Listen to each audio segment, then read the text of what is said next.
Assalamualaikum warahmatullahi wabarakatuh. Kita masih nuansa kemenangan di mana kita merayakan Hari Raya Idul Fitri. Bagi umat muslim bukan hanya di tanah air tapi di seluruh penjuru dunia. Harusnya momentum ini bisa kita jadikan untuk memperkokoh, mempererat persatuan kesatuan antar anak bangsa di negeri ini. Ya, termasuk juga toleransi antar umat beragama terutama di Indonesia.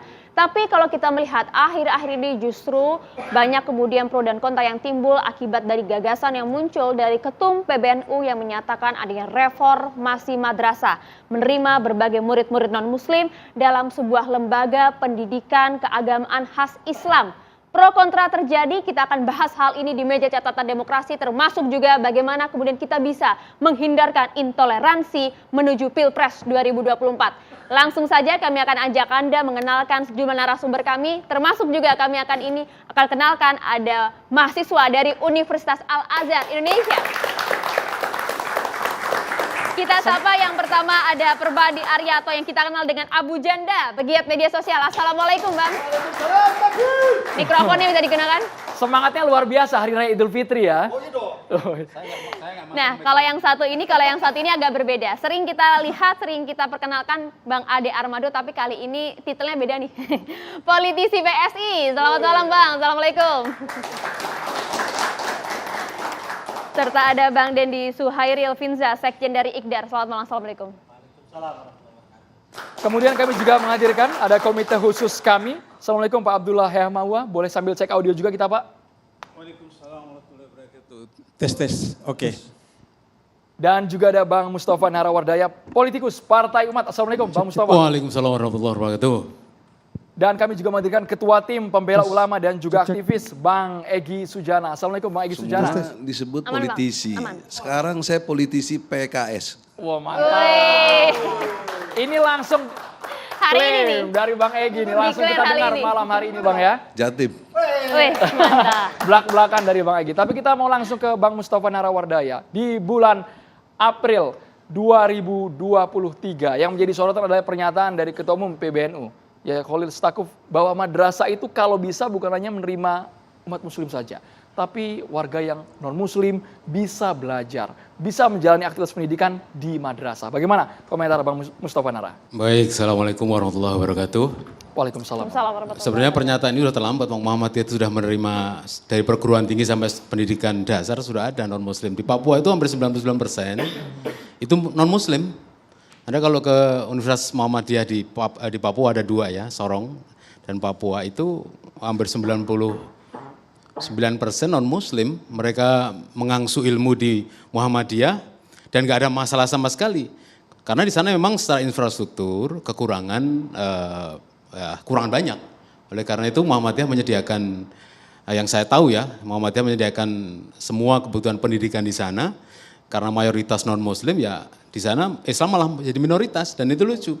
Pertama-pertama mendirikan perguruan tinggi itu bukan ayo sekolah, ayo kuliah, nggak begitu. Dibangunlah taman, bangunlah air mancur, kemudian jalan dibikin halus, aspal, lalu penduduk setempat itu cuma main-main foto-foto selfie dan akhirnya bertanya-tanya, ini untuk apa? Untuk sekolah, untuk kalian. Kalian nggak mau sekolah dan bukan diajarkan kemudian agama Islam begitu, enggak. Ajaran secara umum karena memang yang itu bukan semacam pendidikan khusus agama dan umum ya. Jadi kalau kemudian madrasah ingin seperti itu ya bagus. Apa masalahnya kan? Apa masalahnya? Khusus soal ini loh ya. Asal bisa menjaga. Persoalannya kan toleransi itu bisa dilaksanakan tapi mungkin sulit untuk menjaga. Tahun 2022 kalau tidak salah Kementerian Agama itu mencanangkan sesuai tanggalnya ya, tanggal 16 November kalau tidak salah.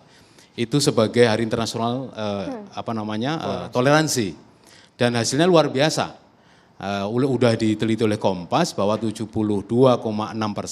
sekitar itu masyarakat Indonesia mengaku bahwa optimis karena memang toleransinya sangat tinggi. Dari 100% itu 72% itu masih menganggap bahwa toleransi kita masih terjaga.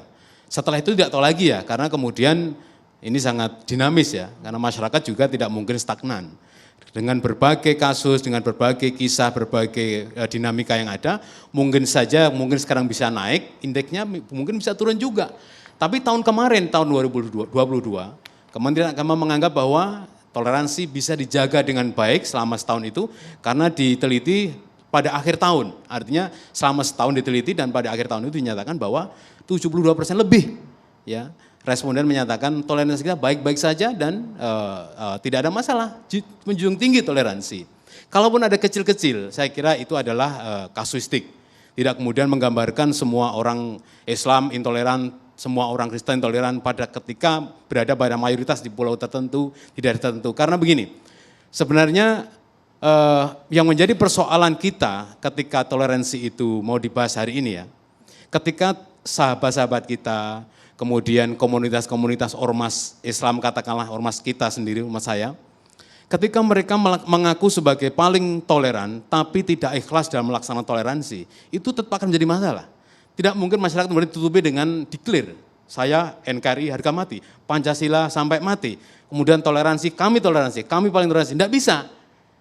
Kalau itu mereka toleransinya tidak dengan ikhlas. Bagaimana mengukur ikhlasnya itu? Biasanya ketika mayoritas di Indonesia ini menerima dengan baik. Contoh begini, kalau wali kota London, mereka mengadakan berkunjung ke mayoritas, itu wajar. Buka bersama di mayoritas, karena di sana Islam minoritas. Tetapi kalau kemudian dibalik posisinya, ya di Indonesia, ketika itu terjadi di sini kayaknya menjadi aneh. Karena mayoritas mendatangi minoritas. Kok perkiraannya seperti minoritas itu butuh gitu. Itu pandangan pertama. Pandangan kedua adalah seolah-olah ini pemaksaan. Karena minoritas tidak mungkin kemudian berani menolak. Ketika kemudian ikon-ikon tertentu, ya tokoh-tokoh toleransi itu kemudian mencoba merangkul, padahal mereka juga tidak ingin dirangkul, itu memang soal ibadah kan. Ketika ini pada ranah ibadah, mereka belum tentu ikhlas menerima bahwa itu disebut sebagai toleransi. Ini kan sudah memasuki rumah ibadah, sudah melompat pagar ibadah antar agama. Nah sayangnya di Indonesia itu di SKB 2 Menteri itu yang diatur hanya pendirian tempat ibadah antara Islam dan non-Muslim. Tidak dengan Islam dan Islam. Kan seperti itu, coba Anda lihat itu. Yang diatur kan tempat pendirian ibadah, ada 90%, kalau misalkan yang Kristen mau mendirikan gereja harus 90 pengguna, 60 penduduk setempat, dan harus ada izin dari FKUB, dan seterusnya. Yang diatur tapi yang untuk yang ibadah nggak diatur. Tapi secara hati, chemistry, masyarakat muslim di Indonesia itu sebenarnya merasa bahwa ini kayaknya tidak lazim, tidak mainstream. Biasanya kalau kita misalkan ibadah puasa ya, circle-nya itu sesama muslim, mau sahur, buka puasa, sholat taraweh, mau apalah istilahnya, mau sedekah dan seterusnya, itu interagama Islam. Bang Mustafa, artinya ini sebenarnya yang salah adalah mindset masyarakat kita atau budayanya? Dua-duanya, karena yang mindset masyarakat ini kan sebenarnya tercipta dari brainwash yang diciptakan oleh ikon-ikon yang seharusnya tidak seperti itu. Misalkan ini kan brainwash dari siapa Bang?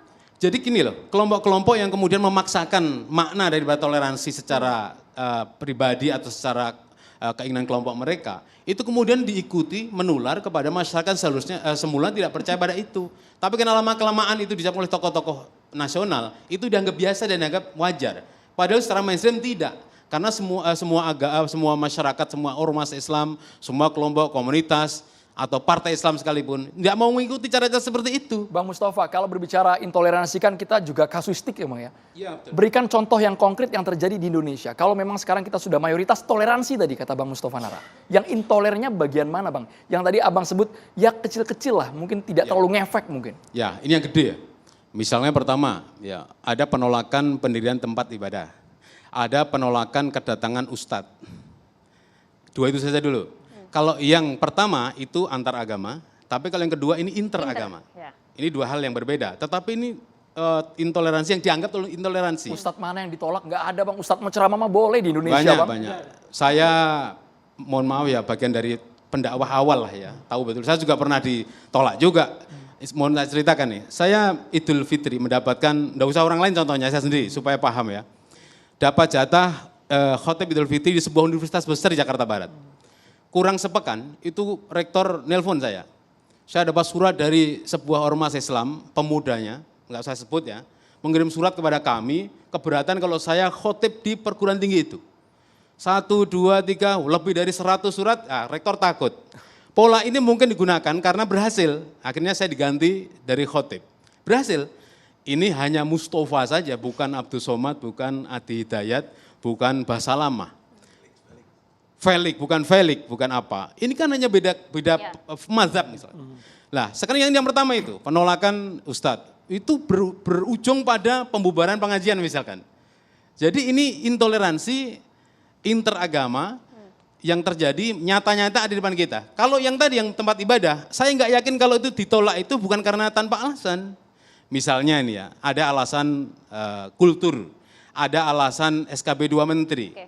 Karena umat Islam sendiri juga ngalamin, Muhammadiyah memberikan masjid di Aceh ditolak, di depan jalan itu dikasih Dan ini masih terjadi hingga saat ini? masih terjadi. Oke. Kita di Malang, di mana itu, di Banyuwangi, Masjid Muhammadiyah dipotongin nama Muhammadiyahnya. Terjadi di Jakarta Barat.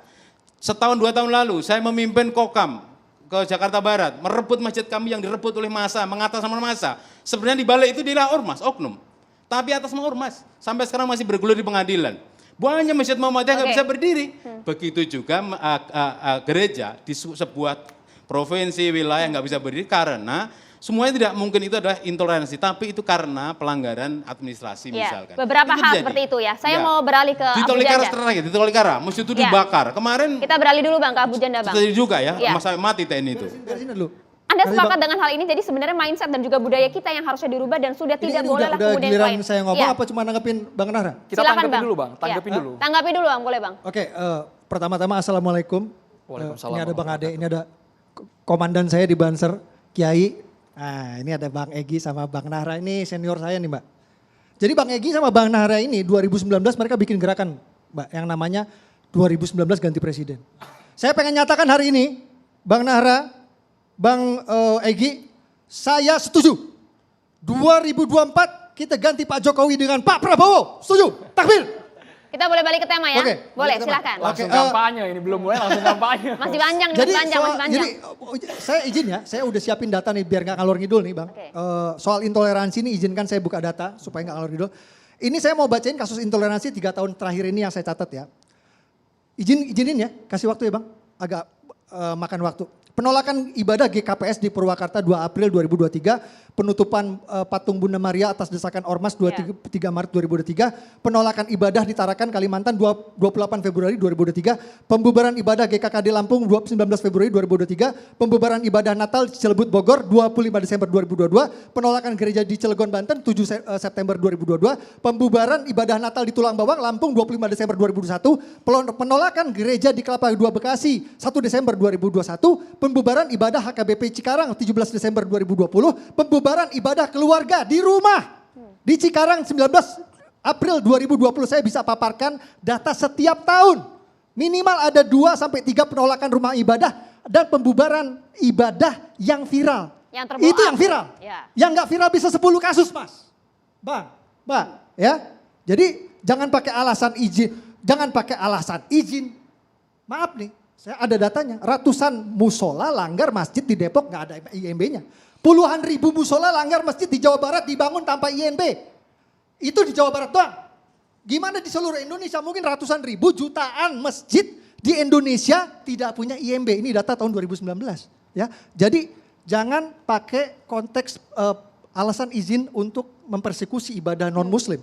Ya, ini faktanya memang non Muslim aja yang sulit urus izin.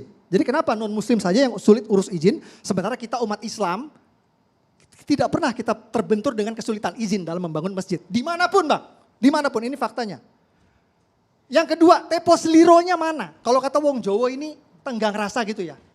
Orang lagi ibadah gitu, maaf ya kalau orang Kristen ibadah itu kayak orang kita umat Muslim lagi sholat jamaah lah gitu.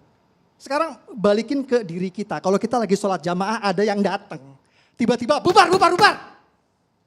Udah ada izin belum nih? Kira-kira perasaan kita gimana Bang? Dan itu dianggap kebiasaan, dianggap normatif, dianggap kelaziman. Gila gak? Di negara ini. Gila itu. Ya, jadi maaf nih kemarin ribut-ribut Israel. Menurut saya bangsa kita tuh belum pantas. Protes-protes Israel penjajah. Protes apa? Di protes Israel penjajah, kita di negeri sendiri masih jadi penjajah ke umat minoritas Bang. Bang, saya mau Gak tanya Bang. pantas, gak pantas. Gua Bang bilang, Arya Permadi, sebelum jauh ke kasus itu, tapi tadi Gua bilang, data Ustadz jangan ditolak. ngurusin penjajahan Ustadz di ditolak ujung selama di lautan. tanah air. Jangan nunjukin penjajahan, ngurusin penjajahan di ujung lautan. Saya tanggapin Tapi dulu. kita sendiri jadi penjajah. Boleh Diri tanggapin? sendiri. Saya sebenarnya mohon maaf 1 menit. Saya sebenarnya malas nanggapin Abu Janda. Kedua soal bendera itu salah besar 100% salah. Malu, hoak. Tadi kalau membubarkan apa tadi ibadah orang Kristen itu nggak boleh ya? Aulet toleran itu. Enggak, ini kan Berarti gua kan membubarkan lagi- pengajian gua lagi ngebabain nanti data. dulu. Nanti dulu, lu jangan jelek-jelekan Berarti berarti membubarkan pengajian juga sama kan? Anda kejebak sendiri. Membubarkan orang lain nggak boleh. Gua Kejebak tidak- sendiri gua tidak makanya membenarkan itu. dipikir. Gua dari tadi nggak Maka membenarkan. dipikir kalau Gua ngomong. nggak membenarkan itu. Membubarkan Kristen nggak boleh, ibadah. Oke, oke. Islam boleh.